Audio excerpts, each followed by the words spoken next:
নমস্কার, সব বন্ধুদের জানাই শুভ নববর্ষের প্রীতি, শুভেচ্ছা আর আন্তরিক ভালোবাসা। গুরুজনদের জানাই প্রণাম, ছোটদের জন্য রইল অনেক অনেক আদর। আজ নববর্ষ মানে একদম ১৬ আনা বাঙালিয়ানা। আর নিজেকে এই বাঙালিয়ানাতে সাজাবো না তা তো হতে পারে না। একদম সাবেকি বাঙালিয়ানায় নিজেকে সাজিয়ে তুলেছি। আর যেটা করেছি, আজকে করেছি হরেক রকমের বাঙালি পদ। তার মধ্যে কি কি আছে বলি। আছে একদম সাদা ভাত, তার সাথে আছে বাসন্তী পোলাও, একদম সাবেকি রান্না। এই দুটোই বাঙালির, ভাত তো একদম মাছে ভাতে বাঙালি কথাতেই আছে।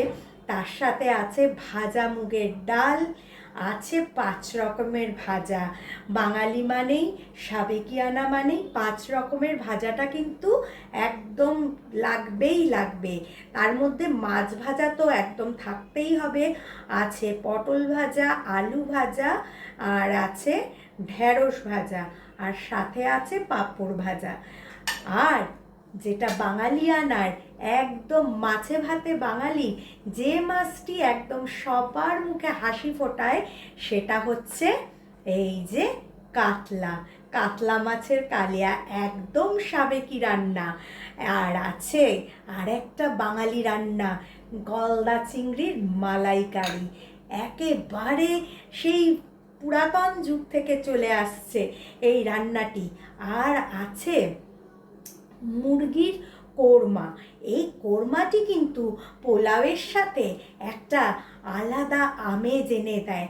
যেহেতু নববর্ষের স্পেশাল আজকে রান্না বান্না, তাই জন্য কিন্তু এই মুরগির এই কোরমাটি পোলাওয়ের সাথে কিন্তু একদম দারুণভাবে জমে যাবে।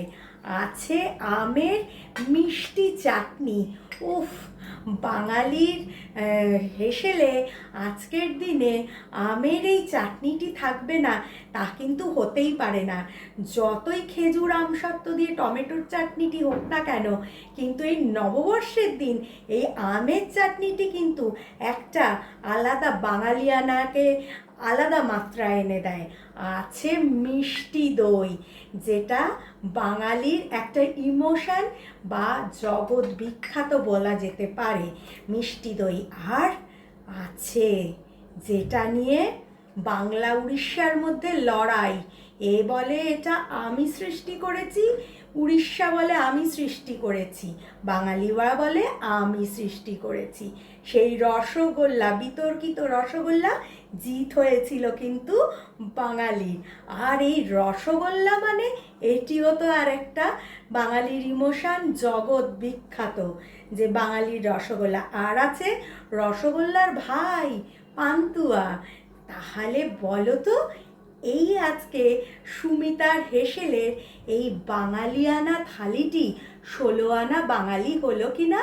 আমার তো ভাই চমৎকার লেগেছে আজকে আমার এই বাঙালির আয়োজনটি। আমি তো ভীষণ খুশি, নিজেকে খুব ভালো লাগছে যে আমি একজন বাঙালি। তাই না আমি এরকম সুন্দরভাবে সমস্ত কিছু এই পরিবেশন করতে পারি। এটা আমার পারিবারিক শিক্ষা, আমার মায়ের থেকে শিখেছি, আমার মা শিখেছে হয়তো তার মায়ের থেকে, আমার দিদিমার থেকে, এইভাবে বংশ পরম্পরায় চলে আসছে কিন্তু এই ১৬ আনা বাঙালিয়ানা। তাহলে এখনকার জন্য আমি বিদায় নিই।